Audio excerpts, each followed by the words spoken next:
बोलिए सतगुरु माता सुदीक्षा सविंदर हरदेव जी महाराज की जय। गुरु रूप प्यारे साध संगत जी प्यार से बोलिए धन निरंकार जी।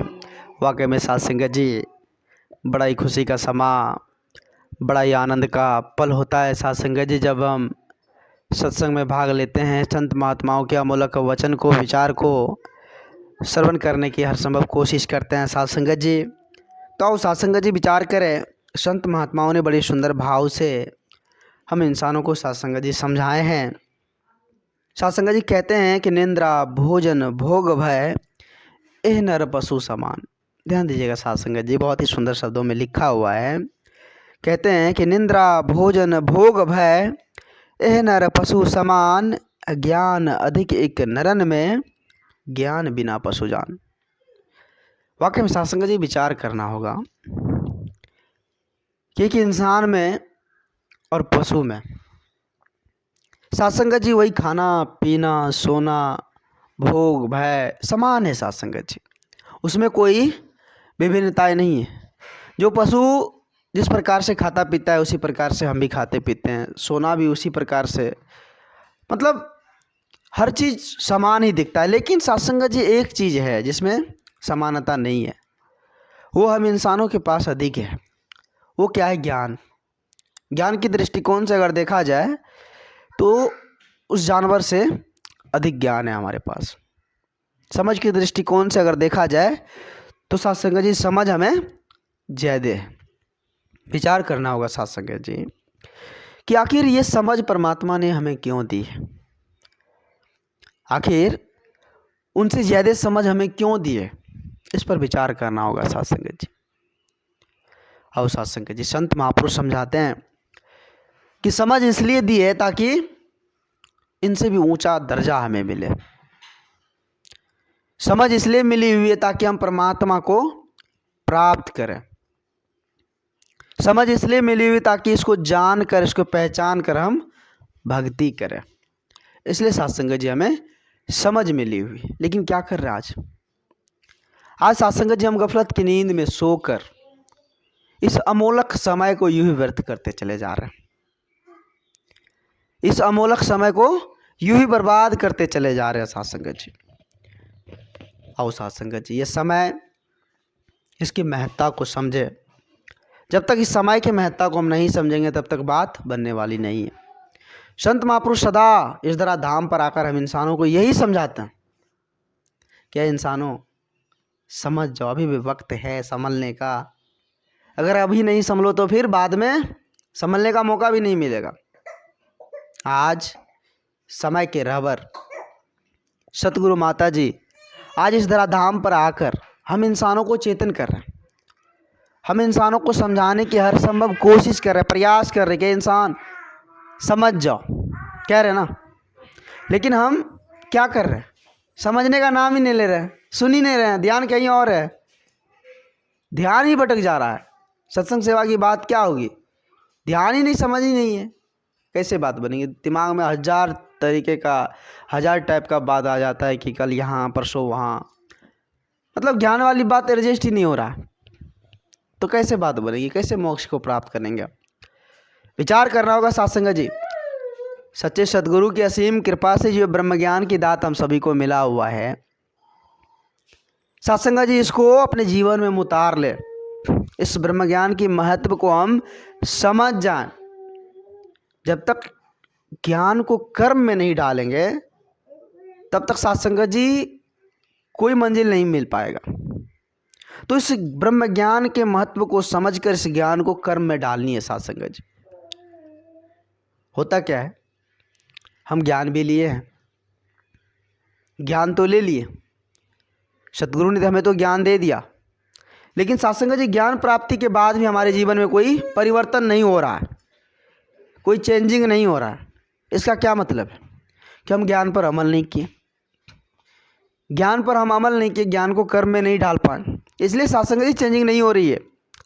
संत महापुरुष सदा हम इंसानों को समझाते हैं कि जब ज्ञान की प्राप्ति होती है तो उसको अपने कर्म में ढालकर उस पर जीना आ जाए तो बात बनेगी साध संगत जी। आओ साध संगत जी विचार करें। सत्संग जी दास को एक छोटा सा विचार याद आ गया।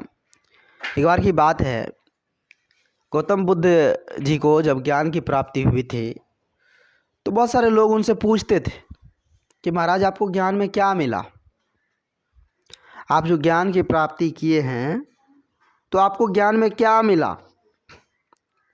बहुत सारे अक्सर लोग सत्संग जी आते जाते लोग महात्मा बुद्ध जी से पूछा करते थे। तो सत्संग जी एक दिन महात्मा बुद्ध जी लोगों को समझा रहे थे कि ज्ञान जो मिला है उस ज्ञान में मिला कुछ नहीं, उस ज्ञान में मिला कुछ नहीं, जो सदा से मिला हुआ था बस उसका पता चल गया। जो सदा से मिला हुआ था उसका पता चल गया, बस यही मिला। तो और सत्संग जी हम भी विचार करें कि जो सदा से मिला हुआ है, जो सदा है, अजर है, अमर है, अविनाशी है, परम प्रकाशी है, नित्य सनातन है, अडोल है, शाश्वत है, निरंतर है, जो कण कण में विराजमान है, जो सब दिन से है, उसको जान ले। अब बात रही सत्संग जी उसको जानेंगे कैसे। तो पवित्र संपूर्ण हृदय वाणी में बहुत ही सुंदर शब्दों में सत्संग जी लिखा हुआ है कि ज्ञान गुरु दा इंसानू रब दा घर दिखलांदा है, ज्ञान गुरु दा इंसानू मुक्ति मार्ग पांदा है। जब सत्संग जी सच्चे सतगुरु के श्री चरणों में हम नतमस्तक हो जाते हैं, झुक जाते हैं, खुद को समर्पित कर जाते हैं, तब जाकर सत्संग जी एक अलौकिक दिव्य दृष्टि मिलती है। जिस परमात्मा का दीदार हो, उस दृष्टि से भगवान को हम देख पाएँ, वो दृष्टि हमें मिलता है सत्संग जी। वो सतगुरु की कृपा से ही संभव है, ऐसे नहीं मिलता। ऐसे अगर मिलता तो आज सत्संग जी बहुत बड़े बड़े राजा रंक, बहुत बड़े बड़े महलों वाले, बहुत बड़े बड़े आलीशान घरों वाले राजा सत्संग जी मिट्टी में मिल गए, लेकिन वो कुछ देकर नहीं गए। वो अगर है तो किसी संत महात्माओं, पूर्ण संत महात्मा जो हैं उसी के पल्ले में। तो अब सत्संग जी संत महापुरुष सदा हम इंसानों को यही बात बताते हैं कि जब इस धराधाम पर जब देखते हैं कि बहुत ज़्यादा अत्याचार हो रहा है, तो परमात्मा खुद सत्संग जी साकार रूप में इस धराधाम पर आकर हम इंसानों को सचेत करते हैं, चेतन देते हैं। उस संत महापुरुष का रूप धारण करके हमें समझाते हैं कि अभी जागने का वक्त है। लेकिन सत्संग जी हम जागने से पीछे भाग जाते हैं। हमने गुरु के चरणों में गया, ज्ञान भी लिया, लेकिन उस पर जिए नहीं। तो एक बार सत्संग जी बहुत सारे महात्मा आपस में विचार कर रहे थे कि भाई यह दुनिया है, तो इस दुनिया में सबसे निंदक लोग कौन होगा,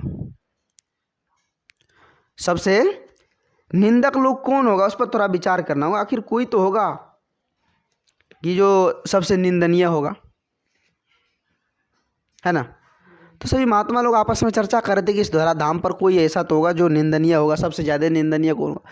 तो सभी अपने अपने हिसाब से जवाब दे रहा था। कोई बोल रहा था कि जो लोभी है वो निंदनीय होगा, बहुत सारे लोग कह रहे थे जो क्रोधी है वो निंदनीय होगा। मतलब अपने अपने हिसाब से सभी जवाब दे रहे थे। तो लास्ट में एक महात्मा जी सत्संग जी खड़े हुए, जब सब बोलना बंद कर दिए तो एक लास्ट में एक महात्मा जी उठे और बोले कि नहीं, वो सब निंदनीय नहीं है। निंदनीय वो है जिन्होंने परमात्मा का ज्ञान तो लिया, जो गुरु से ज्ञान लिया, लेकिन उस पर चला नहीं, उसको जिया नहीं, उसको जीवन में उतारा नहीं, है ना। उनसे ज़्यादा निंदनीय इंसान और कोई नहीं हो सकता। जो ज्ञान लेकर भी उस पथ पर नहीं चला, उनसे ज़्यादा निंदनीय इंसान कोई नहीं हो सकता। जो नर्तन पाकर, प्रभु की प्राप्ति कर, प्रभु का भजन नहीं किया, प्रभु को याद नहीं किया, उससे निंदनीय व्यक्ति और कोई नहीं हो सकता। तो सत्संग जी हम कहीं उसमें गिनती ना आ जाए। हमें संत महापुरुष सदा समझाते हैं कि जब इस नर्तन को पाए हो तो इस परमात्मा का दीदार कर लो, भक्ति भजन कर लो। नर्तन पाने का क्या मतलब है? साथ संगत जी शुरू में भी वो बात कही गई कि जो पशु करता है ठीक उसी प्रकार से हम भी करते हैं सब कुछ। जितना कार्य वो कर रहा है, खाना पीना सोना, तो उतना तो हमारे पल्ले में भी है, लेकिन समझ की दृष्टिकोण, ज्ञान की दृष्टिकोण से हम इंसान अधिक हैं। तो परमात्मा ने ज्ञान हमें परमात्मा को पाने के लिए दिया है, परमात्मा को जानने के लिए दिया है। वो जानेंगे सच्चे सदगुरु के श्री चरणों में नतमस्तक होकर, झुककर। जब इस परमात्मा का दीदार हो जाएगा तो वाकई में सत्संग जी मुक्ति पद मिल जाएगा, और मुक्ति पद जिसे मिल गया वो आनंद ही आनंद है। तो ये नरतन सत्संग जी में मुक्ति पाने के लिए, मुक्ति पथ को अपनाने के लिए मिला हुआ है। तो आओ सत्संग जी विचार करें, हम सभी अपने आप को समझने की कोशिश भी करें। वैसे इस भौतिकवादी दुनिया का अगर रूल रेगुलेशन देखें तो सत्संग जी आज सभी खुद के स्वार्थ में जीवन को जी रहे हैं। किसी को सत्संग जी या अमूल्य समय की महत्ता का ख्याल ही नहीं है, और जो ख्याल करता है वाकई में सत्संग जी वो मुक्ति पद को पाता है। जो संत महात्माओं का संग करता है, उनके अमूल्य विचार को सुनकर जीवन में अपनाता है, वाकई में सत्संग जी वो स्वर्ग में ही जीवन जी रहा होता है। तो सत्संग जी आज समय के रहवर सदगुरु माता जी की असीम कृपा से ऐसा पथ मिला हुआ है, गुरु ज्ञान मिला हुआ है, इस पर जीना आ जाए, ज्ञान कर्म में ढल जाए, यही दातार के श्री चरणों में अरदास विनती करे सभी संत महापुरुष मिलकर। तो आओ सत्संग जी सभी संत महापुरुष मिलकर समय के सतगुरु माता जी के पावन पवित्र चरणों में अरदास विनती करें कि हे सदगुरु, आप तो जनन जनावन हारो, आप तो करण करावन हारो, आप जी कृपा करना। जो संत महापुरुष सदा सेवा सत्संग से जुड़े रहते हैं, ऐसे संतों की झोली सदा खुशियों से भर देना, और सारे सुख सुविधाएं देते हुए संतों की टोली में बैठाए रखना। आप जी कृपा करना। प्यार से बोलिए धन निरंकार जी।